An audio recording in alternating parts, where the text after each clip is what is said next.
then we think twice before we either send an email or record a video if we haven't gotten clarification. Now, hey, can we talk about this? I don't understand this. That's one thing. But just throwing negativity into out there. I mean, think about a corporation, or as your corporation grows, and how much time mid-level managers and upper-level managers spend on thwarting rumors or emotions or challenges, inter-team communications. I am so excited for today's episode and for our guest that's here. But before we get to that, we're going to go to the Ask Ken segment.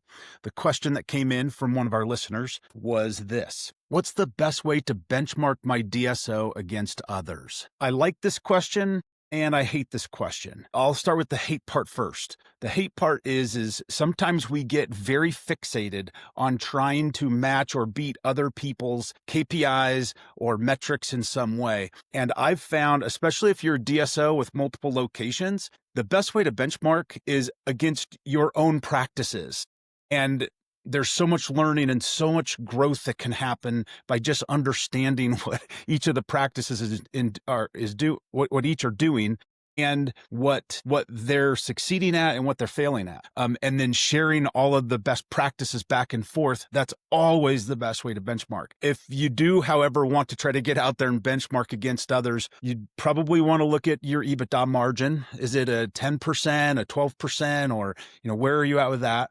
You also want to make sure to look at your staff cost. You don't want to see that climbing above 27, 28%. That starts to really erode the overall profit margin. And you want to look at your supply costs and your lab costs as a percentage of revenue or collections, however you're doing all of that. And I think the biggest thing that I want to make sure that I say here is that benchmarking is a tool to find outliers. It's not an excuse to justify inefficiency. So long as we always have that mindset around how we tackle it. All right, so that's it for the Ask Ken segment. I'm super excited to introduce Gabe Hoffman, and he's got some stuff that he wants to talk to us about today. But Gabe, why don't you do a brief intro and maybe even step us into what you want to talk about today? Sure. Thank you. First, I will say, Ken, that I understand your response to that question. It was actually a really good question. Absolutely. There's a little bit of alignment with what I want to talk about today, which I'll get to in a minute. Again, my name is Gabriel Hoffman, or Gabe Hoffman, as many of my friends refer to me. And I've spent now over a couple decades in dentistry. I started my career in operations, working with large group practices, two of the largest, DSOs, and started as a practice administrator, worked my way up to a regional manager, and then a director position or interim for a period of time. And then I moved into developing a group from the ground up of 6 multi-specialty locations with partners funded by private equity. And we served non-compliant or underserved patients largely with integrated digital and removable labs in each of those multi-specialty locations. So I worked extensively in both the acquisition model as well as the de novo model. The group that I started was branded under a de novo model. And then I spent about a little under a decade in national equipment distribution, largely technology, advanced technologies, cone beam CT, intraoral sensors. We actually developed a wireless, fully wireless or an intraoral sensor, AI automation of workflows, 3D printing, et cetera, et cetera. But I did that for about a decade, and I am now coach operational efficiencies to help large single practices and small groups scale. As we know in this market today, so many practices are great at driving the top line, but it doesn't necessarily translate to the bottom line as we all want it to. Likewise, operational efficiency, reducing turnover, and building sustainable culture from the people and the foundation of the business.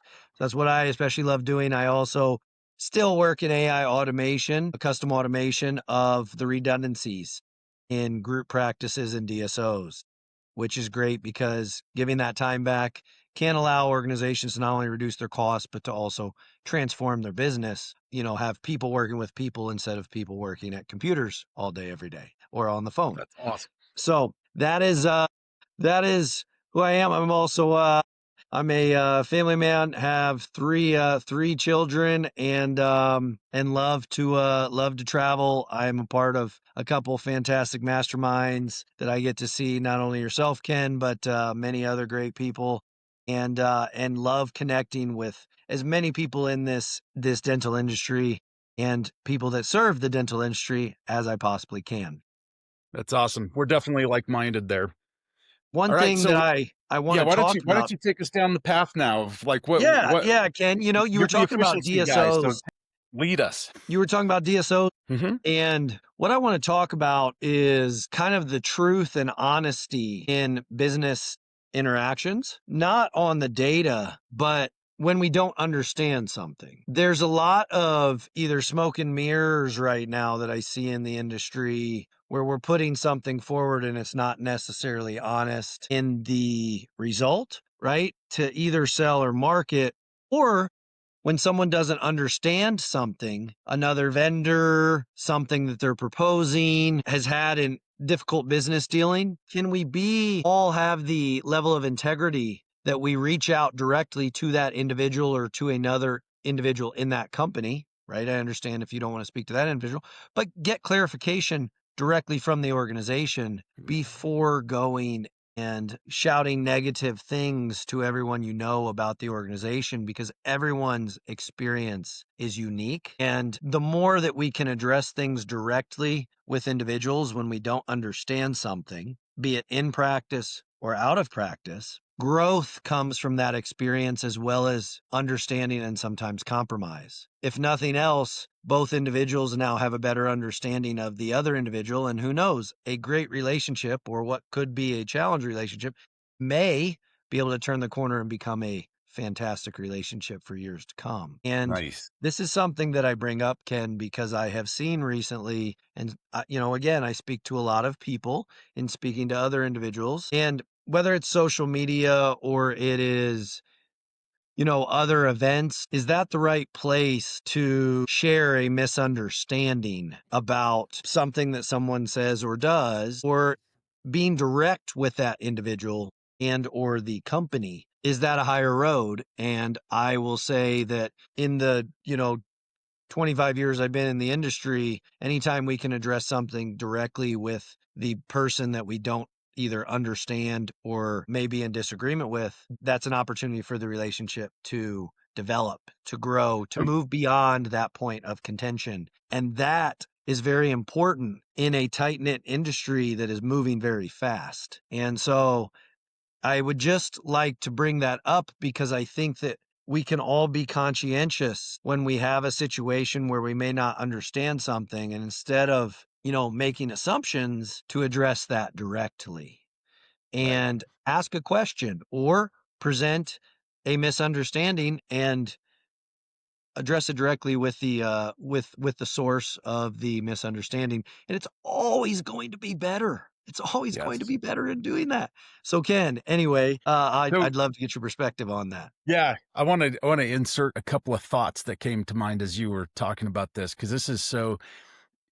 I mean, dentistry is a very tight knit group, and when you have that tight knitness, so to speak, you do have a lot of talk that goes back and forth about what's happening with these Of guys course. over here or with these people over here and so on and so forth.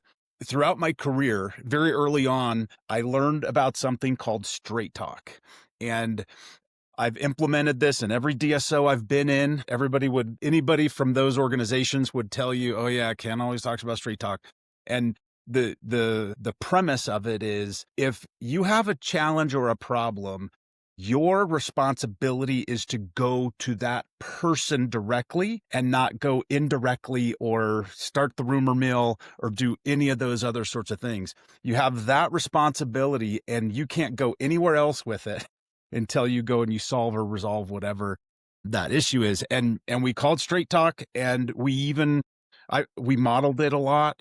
and we would say, look, in fact, in the organizations, everybody knew, okay, if I have a problem with somebody or if there's some issue, I can go to them and I can say, hey, would it be okay if we engage in straight talk together?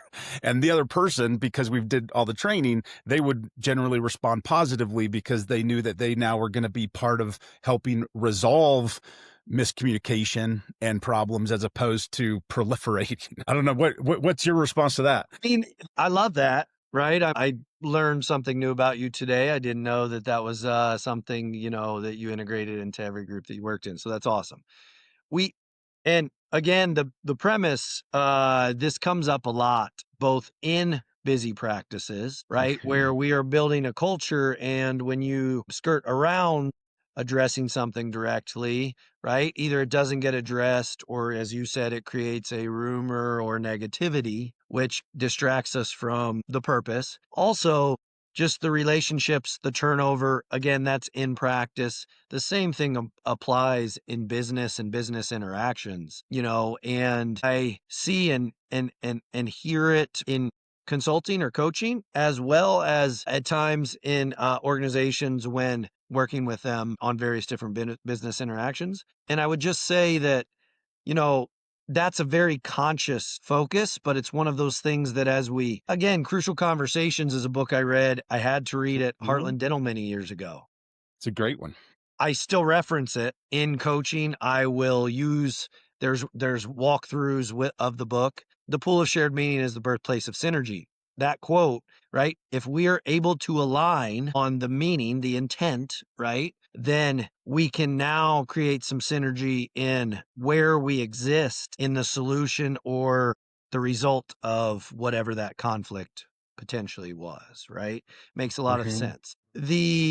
And we have to, myself and one of my mentors and partners in coaching, oftentimes we will have to, when we're building cultures from the people up, the systems, the processes, and the cultures, mindset and communication are two very important aspects of creating a culture. Because if we to work convergently, we have to understand the goals. We also have to have a mentality that is affirming that effort, right? The behaviors towards those goals and holding each other accountable.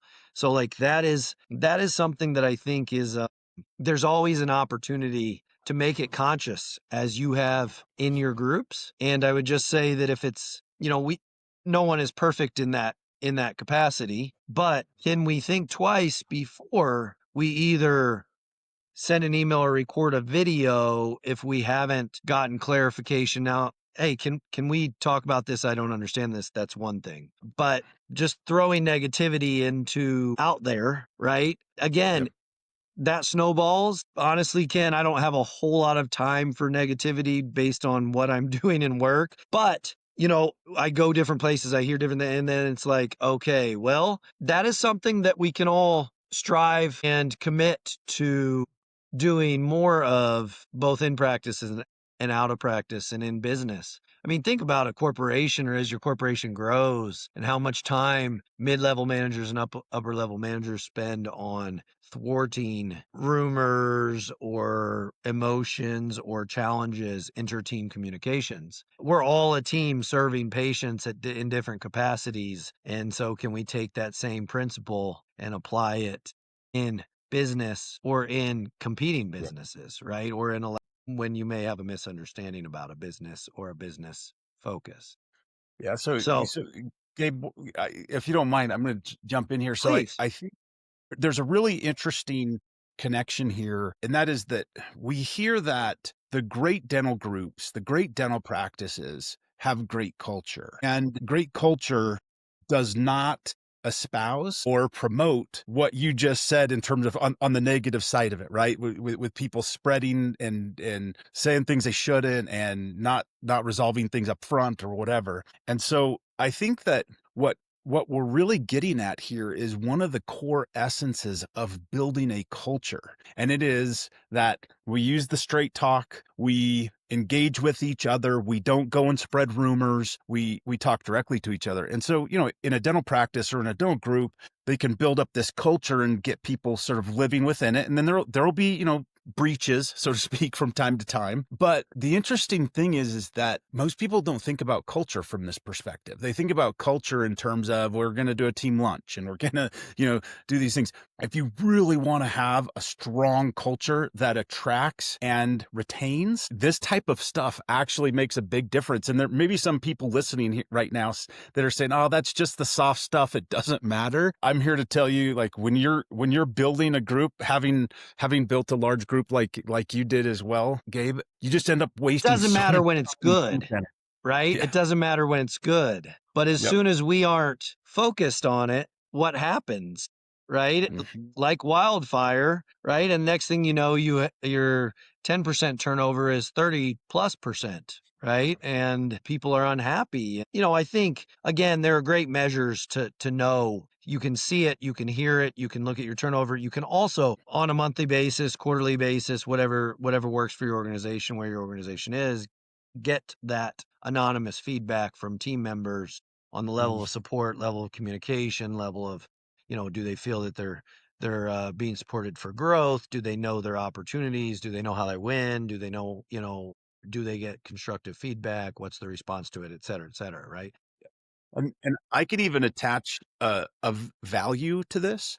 And the way that I do that is every DSO that I know, roughly 50% of all of their expenditures are to pay somebody that's working in the practice. The doctor, the hygienist, the assistant, the RCM team. Like you just go down the line of all of those number of people that are there. And so if you think about it, if I'm spending 50% of my spend is going to that, how can I make that more efficient over to this culture, right? And everything that goes around building out so that we're removing friction from the the personal agendas that exist, and we're creating alignment that is going to make your spend, that 50% that you're spending, it's going to make it as efficient as it possibly can to create the best outcomes. Ultimately, we know ultimately the patients are the ones who will really win because they're coming into a culture that's focused and going to take care of Wowed with them and create service great. and care and yep, elevated patient care and Exactly. elevated feeling, right? They Yeah. become brand champions. No, I love that. I love that, Ken. I think it's one of those things that the best organizations spend a lot of time building culture and understand that it's not something that is one and done in any case.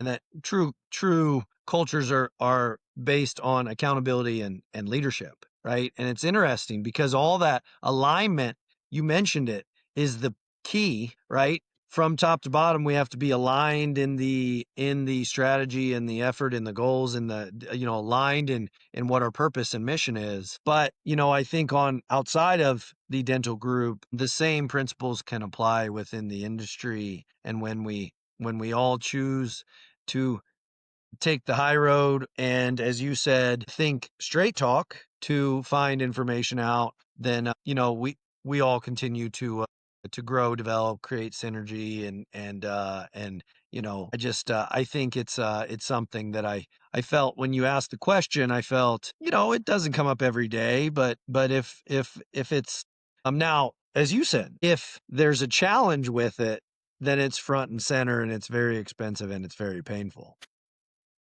in Yep, that's right. practice, right? We all know when we have to immediately address challenge cultures or toxicity in a practice or group. So That's right. I think, yeah, I appreciate you creating a platform that we can talk about things like this that I think are truth that will only benefit all of like the industry and everyone moving forward. I think I've listened to some other episodes and you do a great job of putting things out there that really need to be addressed, Ken, or there's great benefit if we all understand or pay attention to the things that you generally talk about on this. So I Appreciate love that. the platform, the Thank Dental you. Truth Project. Thank you very much. Well, I think we're getting close to wrapping the episode. So, Gabe, do you have any final parting thoughts that you want to share with everybody before we wrap this up? No, if you aren't a regular listener to the Dental Truth, again, like there is this podcast has lots of great topics that are being discussed. I think I have seen 5 episodes to date. So like and subscribe. At the same time, I have the Dental Efficiency Playbook, which is my podcast as well, on insights, tips, and tricks. Sometimes pretty sweet cheat codes for just leveling up, which is aligned with the accounting that you guys do on a daily basis too.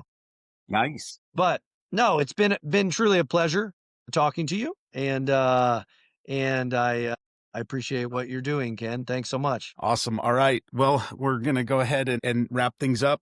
That's it for today's episode of the Dental Truth Project. Many thanks again to Gabe Hoffman for joining us and for sharing his amazing insights. If you enjoyed this episode, be sure to follow or subscribe so you don't miss what's coming next. We drop a new episode every Wednesday morning.